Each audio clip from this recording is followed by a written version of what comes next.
Once a booming steel town built on industry, grit, and promise, today it stands as one of America's most haunting urban landscapes. Behind every broken window, rusting doorway, and buckled floorboard lies a story of rapid rise and even faster decline. Welcome to Gary, Indiana.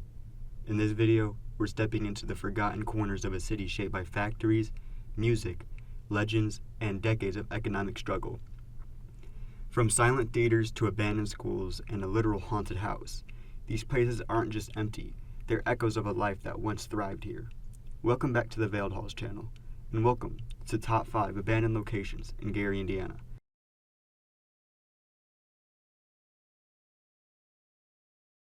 Palace Theater. The Palace Theater opened its doors in 1925, during a time when Gary was alive with industry, culture, and rapid growth. Built by Public Theater Corporation, the theater was designed to be a luxurious escape for the city's steelworkers and their families. It was a 3,000-seat movie palace filled with velvet curtains, bright marquee lights, and elaborate architectural details, which is what Gary was proud of and known for at the time. For decades, it stood as one of the city's top entertainment destinations. Crowds lined the sidewalks down Broadway to watch the latest films and live performances. In a city defined by hard labor and factory schedules, the palace offered a rare glimpse of glamour. But as the steel industry declined in the 1960s and 70s, so did the fortunes of downtown Gary.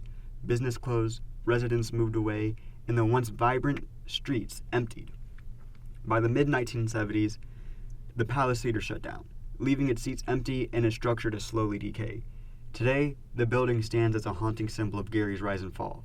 Its silent stage is a reminder of a time when Gary was full of light, music, and possibility. Despite its crumbling state, the palace remains as one of the most iconic and photographed abandoned structures in the Midwest. As the lights of the Palace Theater faded and downtown Gary began to quiet down, the echoes of the city's rise and fall could be felt far beyond its entertainment district. The decline didn't just touch the landmarks, it seeped into neighborhoods. One of these places tells us a story not just of abandonment, but of a community that struggled, adapted, and ultimately vanished into history.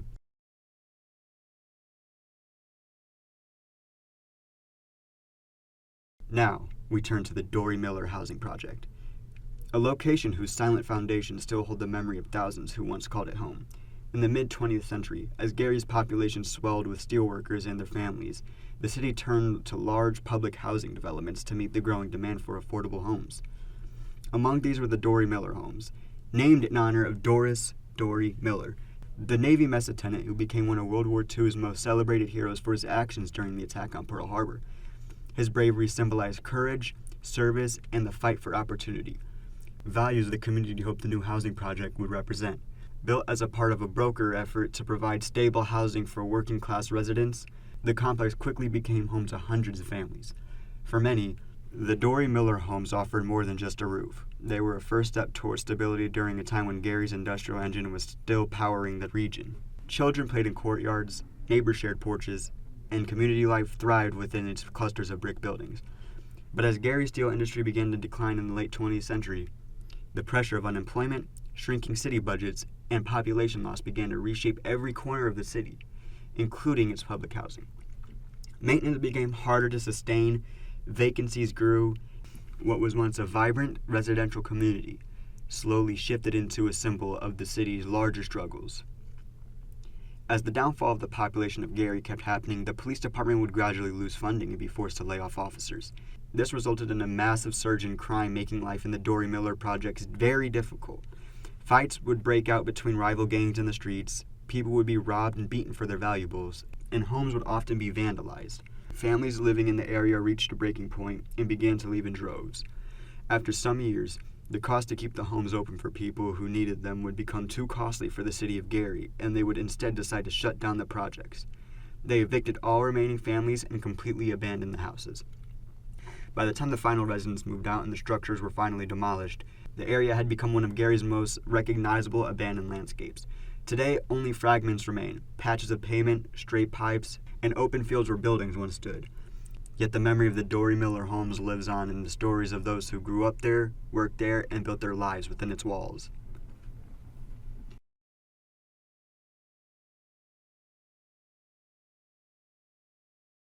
Few places capture the contrast between Gary's promise and his decline as powerfully as the Dory Miller homes, except one of its oldest education landmarks, a place where generations of students once walked the hallways, where music, art, and ambition shaped young lives, and where the silence now feels almost too large to fit inside its brick frame.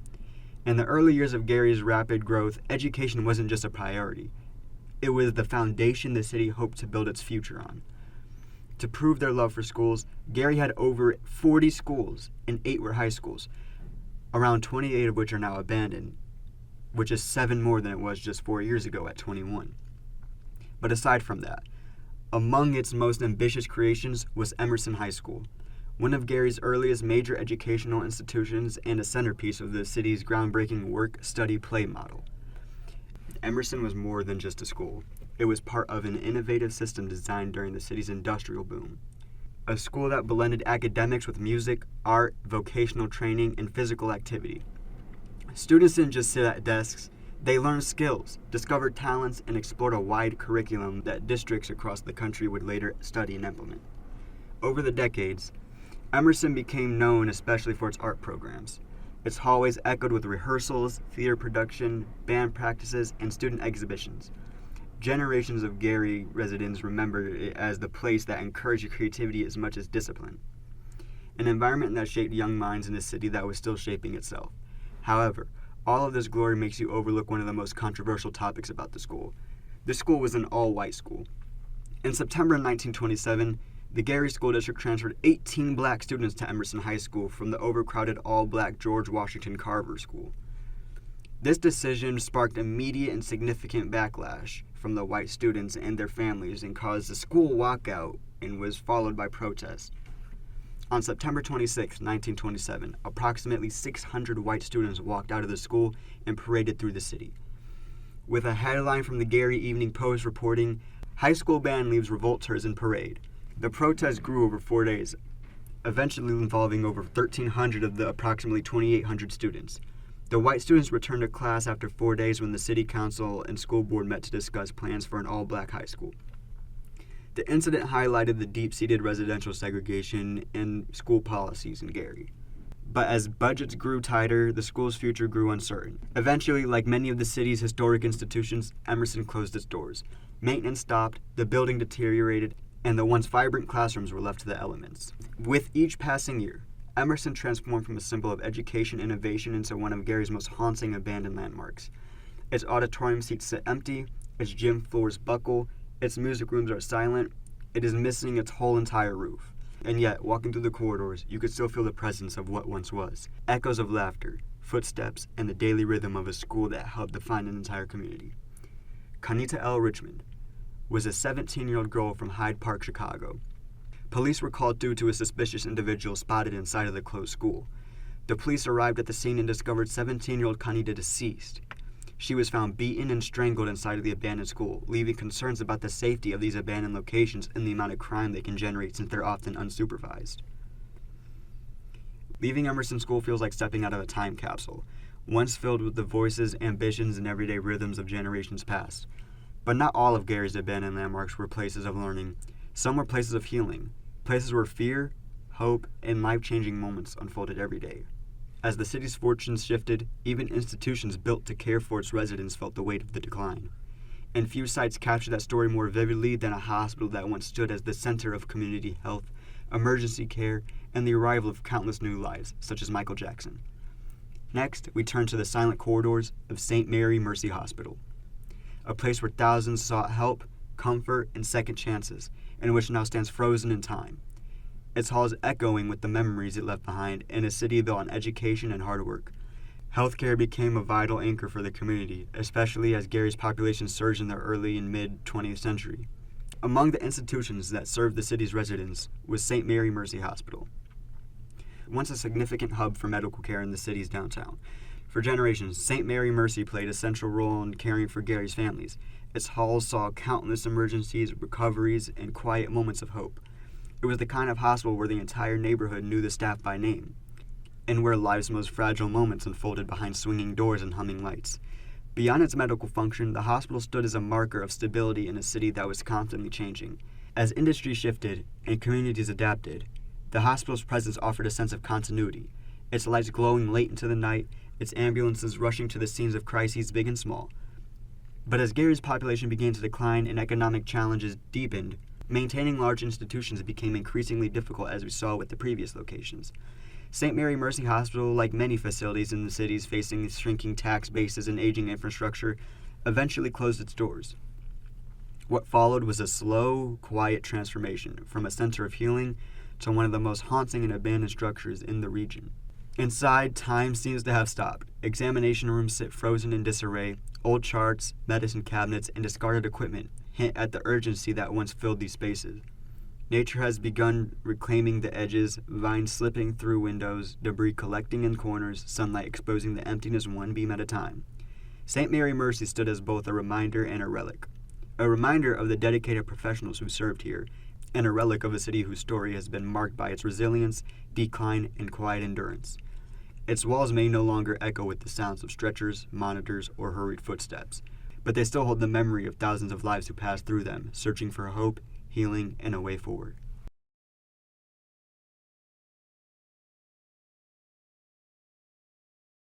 Before we get to number 1, let's talk about one of Gary's most infamous events to date. Located at 3860 Carolina Street in Gary's East Glen Park neighborhood, located on the south side, was a small, disturbing residence that kicked off years of paranormal investigation to the whole nation, and to this day is one of the most disturbing accounts of the devil.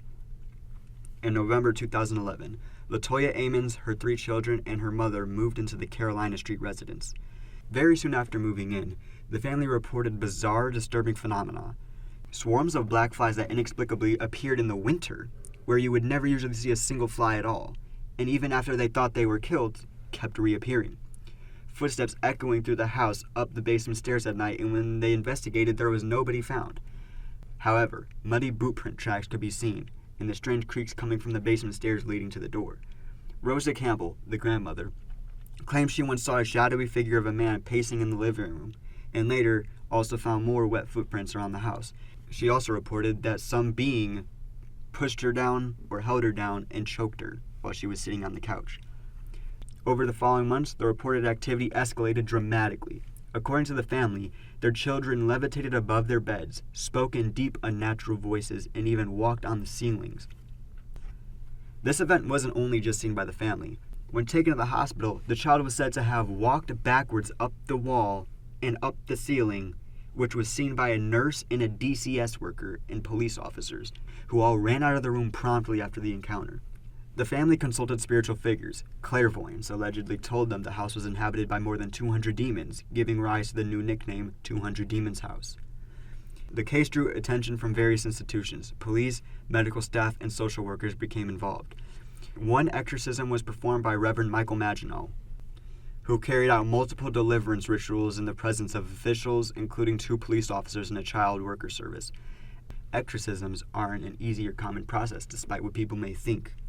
The Reverend has to get clearance from the church bishop to perform such a procedure. According to some reports, the family separated temporarily, and the children were removed from the house by the DCS amid concerns for their well-being. After the family was back together, soon they left the house and moved to Indianapolis, where they currently reside. However, this isn't the end of the story. Zach Bagans, host of Ghost Adventurers, bought the property from the original landlord for $35,000. Bagans later produced a documentary called Demon House, centered on the house's terrifying history. While at the residence, many paranormal activities were caught on camera. Phones would die after getting near the property. Police officers and investigators felt joint pain just from standing outside the house. They found dirt under the stairs in the basement where there should have been concrete.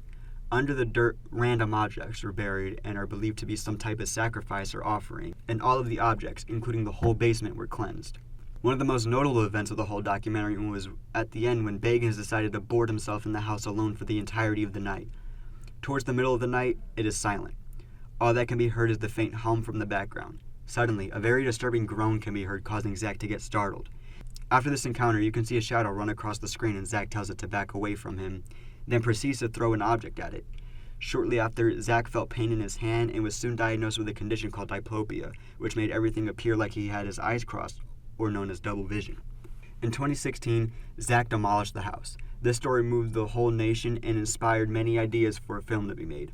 On August 30th, 2024, a movie released on Netflix called The Deliverance, which is a recreation of every moment that happened during this event. For more information, or if you're interested, I recommend watching The Deliverance by Netflix and the Demon House documentary by Zach Bagans.